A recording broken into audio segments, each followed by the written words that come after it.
Okay, I'm calling in order the annual school district meeting and budget hearing. Please stand with me to say the Pledge of Allegiance. I pledge allegiance to the flag of the United States of America and to the republic for which it stands, one nation, under God, indivisible, with liberty and justice for all.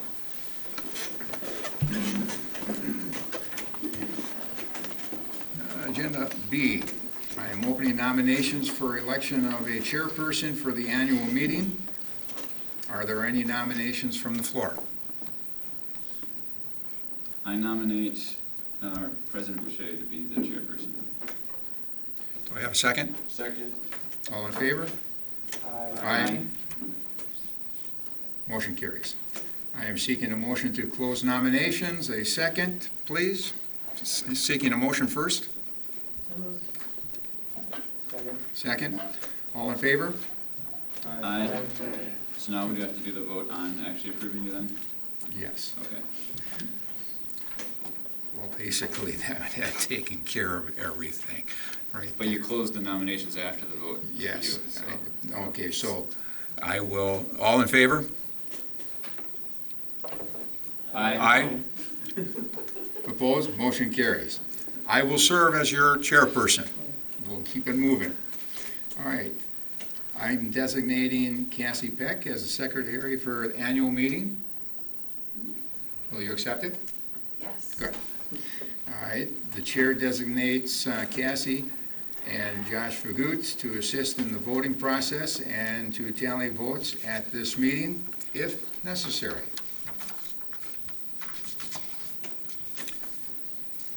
Agenda E, 32nd annual meeting minutes that are included in the handout materials will be entered into the record.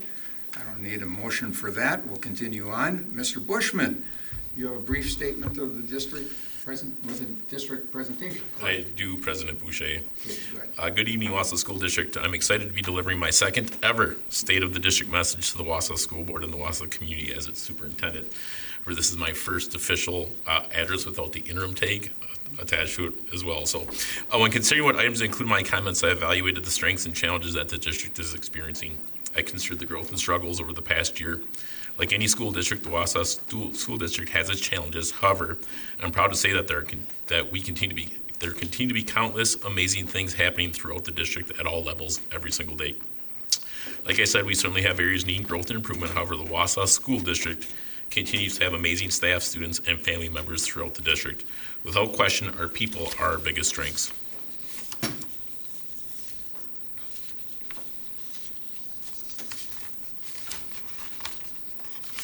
Hang on a second. In review of the previous year, we have accomplished much. The first is elementary consolidation has occurred. In discussing the consolidation process, I'd like to share a quote that I stated at last year's State of the District address. That quote was this: "We know that with the discussion of school consolidations and closures, that there are a lot of feelings and emotions associated with, and we want to be respectful of all of our families. It will be difficult. It will be important to continue to remember that as difficult decisions are made, they are made in an attempt to grow our district to be as strong as possible and provide the best outcome for our students, staff, and our community," end quote. The challenges with consolidation have been difficult, and we have experienced challenges, but I'm happy to say that they have also been successful. There are so many thanks to be shared with the successful completion of the consolidation. Students, buildings and grounds, staff, family, administration, elementary task force. Wausau has stepped up throughout the process. While I know that there are people who are reluctant to see consolidation occur, it was reassuring to witness our community gather around each other in the process to do what was best for the long-term success of the district. It was evident in many of the closing school celebrations that people loved their school. Fortunately, we know that it is the people inside that building that produce memories that lead to people loving their schools. And we continue to have great people inside of our building. Throughout the state, there are many districts now entering into the initial phases of the consolidation discussion. I hope that their process is as effective as our process was. And now, with the completion of the consolidation process, I'm excited to begin the new era of Wausau. During this past year, we implemented a new administrative organizational system at the district leadership level. This restructuring was completed in an effort to maximize efficiencies through streamlining of our systems. These efficiencies have been realized as evidenced by a net decrease in 2 central office administrative positions. We knew this would cause some discomfort as a new way of doing business. However, I feel confident that the system is working and will continue to analyze our processes to become even more efficient.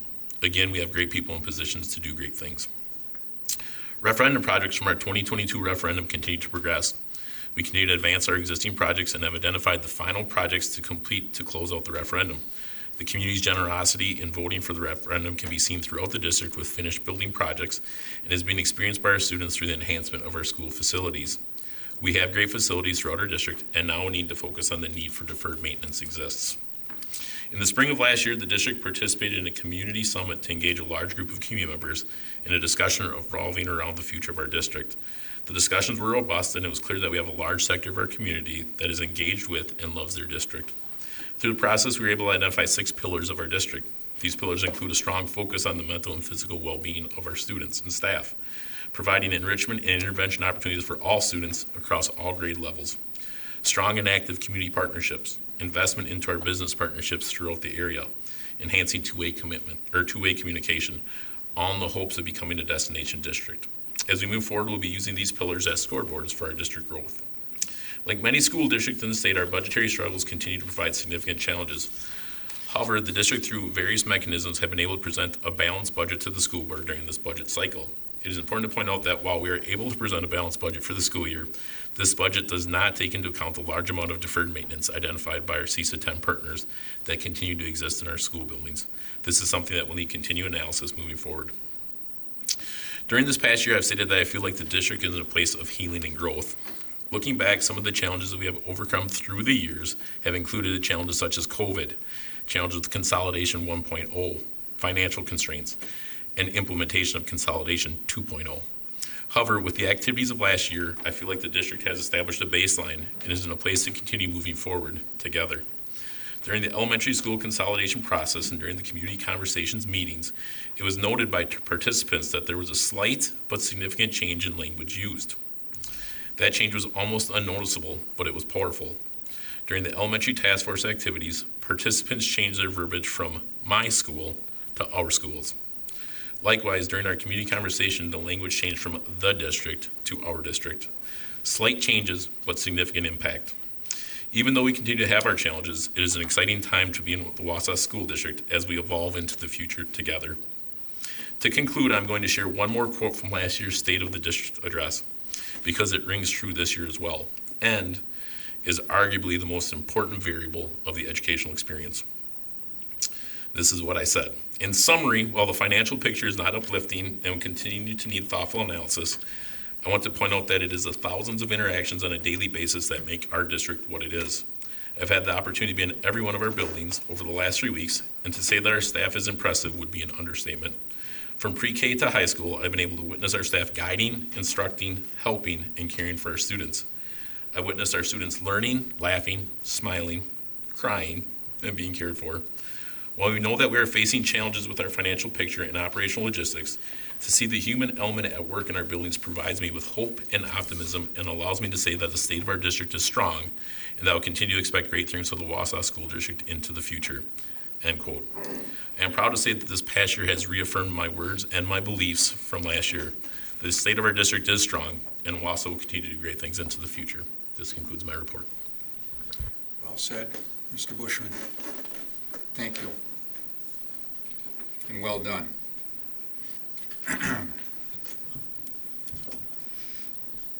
Treasurer report. Ms. Sarah Brock will now read the treasurer's report, which includes the general checking account for the school district. So before I read my incredibly well put together one-page report here, I do want to take a second and remind the entire district and community who might be listening that school finance is incredibly complex and complicated, and it's not something that anybody just magically understands. And so if you have questions, if you want to know more, we encourage you to reach out. You can reach out to us, although chances are we're probably going to refer you to our incredibly talented staff to answer those questions for you, which is who we turn to as well. But please please ask questions and learn as much as you can about school finance, because it's important. It's important to know where your money goes, and it's important to know how this supports our kiddos. So, the general checking account for the fiscal year ending June 30th, 2025, which includes Fund 10, Fund 21, Fund 27, Fund 29, Fund 50, and Fund 80. Our beginning cash balance and investments as of July 1st, 2024, was $34,090,619.61. Our total receipts was $149,367,285.32.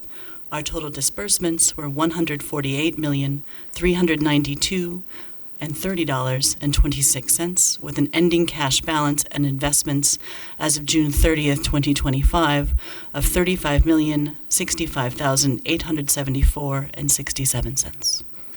Thank you. Thank you very much.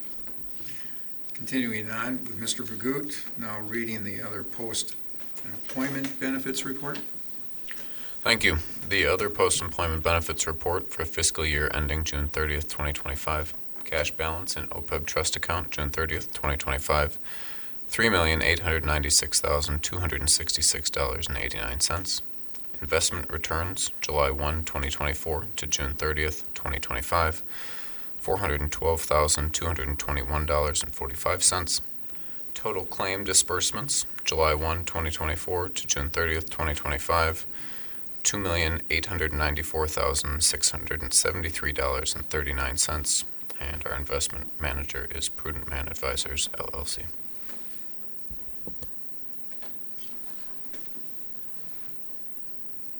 And you may continue on. Perfect. Thank you so much.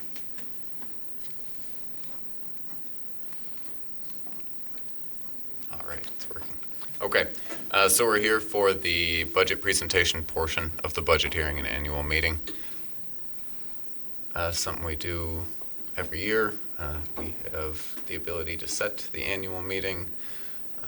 If we don't set it, I think it has to happen like the third Wednesday in July or something like that. So districts do it throughout the summer and the fall. We have this meeting yet. You can see our kind of year-long budget schedule. We adopt an initial budget in May, and that's to allow us to operate from basically July 1 until you adopt a final budget. And then we get the September publication of the next budget for presentation at this meeting, and we have to approve that, so we have a budget to present at this meeting. And then in October, we'll find out a couple more things that'll change the budget just a little bit. And on October 27th this year, we will have the final budget and levy adoption, and that has to be done by November 1, so everyone knows. So I will go over this quite quickly, but in general, our general operating fund, so Fund 10, is funded in large part through per pupil revenue limits. This year we are projecting $12,834 per pupil per member. Of that, we project 75% to be state aid and 25% to be local property taxes. That's down just a little bit in terms of the state aid amount from last year, in part because of what other districts are spending throughout the state, some pretty large referendums in the southern part of our state, and then the $325 per pupil revenue limit increase with no corresponding increase in state aid. This slide just walks us through how we got from last year's maximum revenue number per pupil to this year's. The main thing is that $325 per pupil, and then $735 in non-recurring exemptions. That number does include vouchers, and at this point, the voucher payment is an estimate. We will not find out until October. A little bit of history on the changes in per pupil revenue limit funding. You can see what we've had since 2010, 2011. The $325 this year, again, did not come with any corresponding state aid increases. This slide is showing, we talk about this all the time, that in general, our revenues, our increases in revenue do not correspond to the increases in inflation. So just like every other district in the state, we face that. really nothing you can do about that except for operating referendum. I do want to note that a number of things still have to be determined before the final budget adoption in October. Certified district property values at the beginning of October, state equalization aid final certification, third Friday pupil count, so we just had that, but certification, and then voucher cost. We will find those out and share them with you. Again, just noting that in general, our increases in revenue have not kept pace with inflationary increases in expense. I do think it's important to note that the budget this year did include a significant increase in special education reimbursement, but that reimbursement is up from about 30 to 42%, so still less than every dollar we spend on it, but a good increase. This is an example of school tax allocation. The district is made up of 8 entities, cities, villages, and townships, and the tax disbursement to those entities is based on their portion of our certified full value. So we do not have the final certified values yet, and we do not have the final levy adoption yet, so this is merely an example of how it would look using our current estimates. The next couple slides, they're interesting, but I'll just go through them real quick. They kind of compare us to the other 420-odd districts throughout the state in terms of how much relative aid do we receive. We are a positively aided district. What percentage of our cost are covered by our equalized aid, and then relative membership changes between 22-23 and 23-24. So we are, like many districts in the state, we are in a state of declining enrollment. The data that we have here is the most recent that's available from DPI. So I'm going pretty fast. If there's any questions, please stop me at any point along the way. Fund 10 revenues. So our overall revenue is going to decrease by about 1.131 million this year.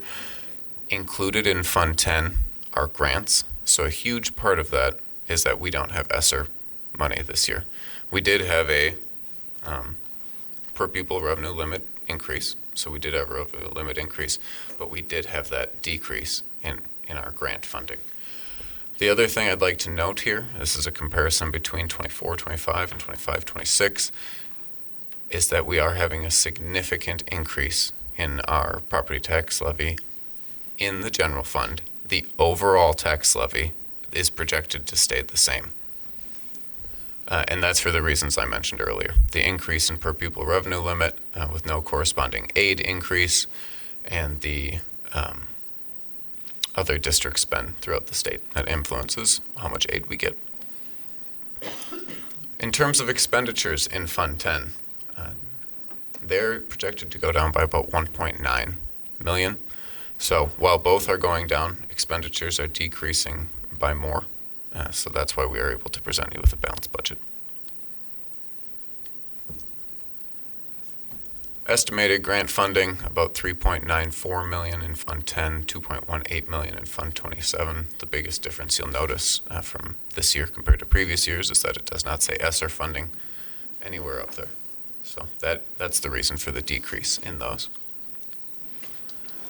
Energy exemptions. So some years before I was here and before most of you were here, districts were able to get an energy exemption to essentially take out debt to do energy efficiency projects and then pay that back through both an exemption in their general fund and a Fund 38 levy.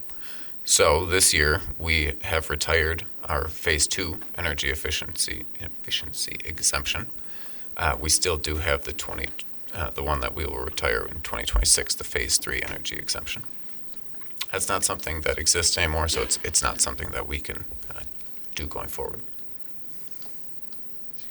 And finally, the Community Service Fund. So our Community Service Fund is used for anything that will benefit both the school district and the community at large, like our excellent SRO program. Additionally, G2M, the planetarium, some miscellaneous maintenance of community-used buildings and grounds. And the big one for this year, or the big change, is middle school athletics. opening middle school athletics to all students who live in the district and moving that funding to Fund 80. I want to be upfront that the budget did not change for middle school athletics, and we will have to continue to look at, do we have significantly increased cost because of pupil changes or other reasons, and continue to look at that. But this year the budget was static. It was just moving it from Fund 10 to Fund 80. So this walks through the planned funding for Fund 80, a total tax levy of $1,092,000 and some significant carryover, about $500,000. This is our mill rate going back for the last 50 so years. You can see significant fluctuations in it. Early 90s, before revenue limits were implemented, we were up north of $20 mill rate. So a number of factors influence this, how much relatively the district is spending, along with increasing property values. I think, it's in the back of the budget book, but I think the 4 of the last 5 years have been the highest increases in property values since 2000. So that's pretty significant. It's one of the reasons you see our mill rate so steeply falling in the last 4 or 5 years. Proposed 25-26 tax levy.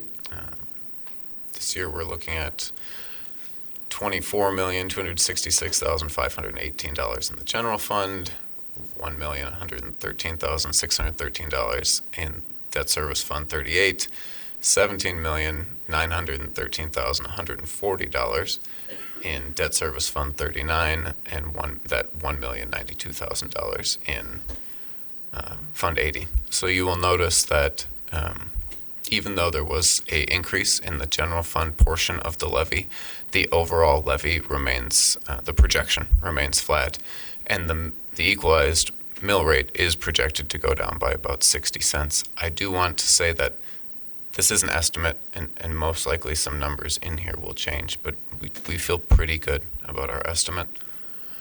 Total equalized value is projected to go up by 8.98%, and along with that 60-cent decrease in the overall mill rate. These are the components of mill rate change. Last year was $7.18. This year, that's $6.58 number. I went through that rather quickly. What questions do you have for me? Any questions from the board? Okay. No questions, just a comment for anyone watching. You did go through that quickly, and we don't have questions. It's not because we don't care, it's because we've been going through this for months now, so it's not new to us. When I speak with other districts, they're surprised at how often we talk about the budget, and I think that's a good thing. So, if anyone does have any further questions, please reach out to me. Otherwise, we do have our 60-page budget book. It is enlightening. I know it's not the most fascinating reading material, but it's very good. So it is available on our website. I would also like to commend you for giving us so much information throughout the year, because of the fact that I will concur with what you just said.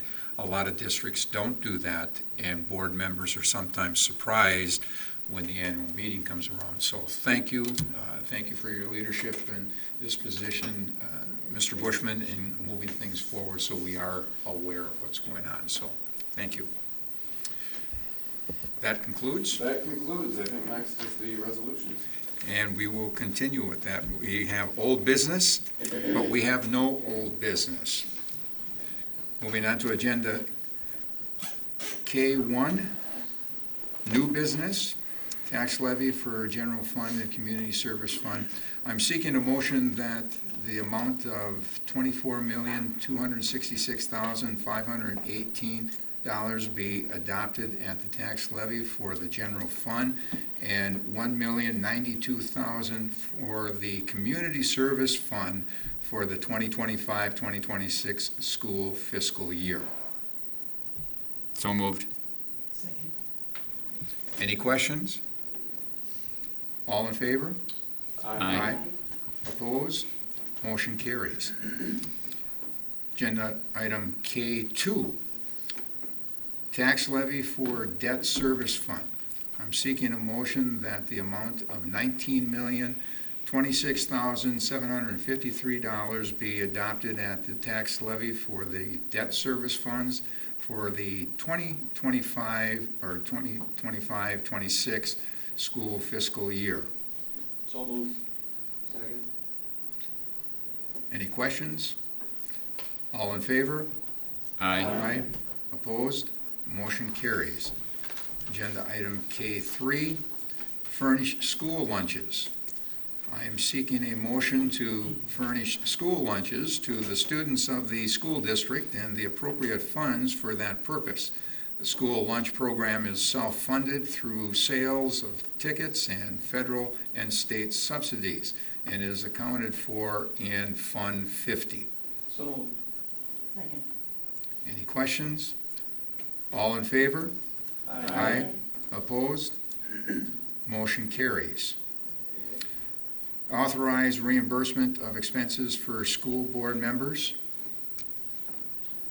I move to authorize the payment of actual and necessary expenses of a school board member when traveling in the performance of duties. I second. Any questions? All in favor? Aye. Opposed? Motion carries. K5, salaries of school board members. A person from the audience. I move that the school board annual salaries be established at $3,300 for the 2025-2026 school fiscal year. I second. Questions? All in favor? Aye. Opposed? Motion carries.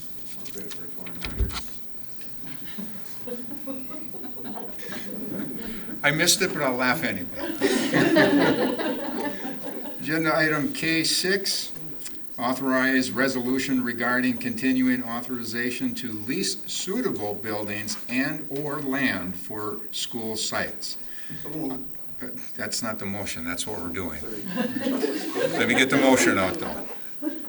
That's good, we're jumping.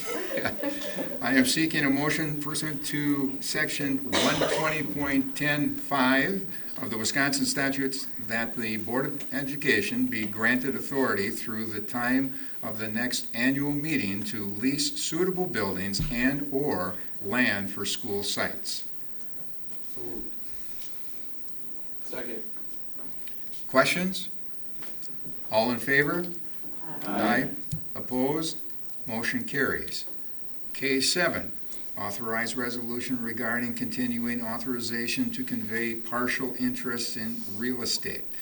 I am seeking a motion pursuant to section 120.1012 of the Wisconsin statutes that the Board of Education be granted authority through the time of the next annual meeting to convey small parcels and/or easements in school lands to governmental authorities or public utilities under circumstances in which property belonging to the school district is not needed or for school purposes, and in which the value of consideration to be received and exchanged for an easement does not exceed $20,000.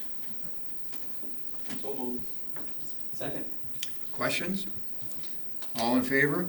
Aye. Opposed? Motion carries. K8, establish 2026 annual meeting. I am seeking a motion pursuant to section 120.081A of the Wisconsin statutes, authorize the Board of Education to establish a date and time of the 2026 annual meeting. So moved. Second. Questions? All in favor? Aye. Opposed? Motion carries. I'm seeking a motion to adjourn. So moved. All in favor? Aye. Opposed? Motion carries. Thank you very much, everyone. Thank you for the time.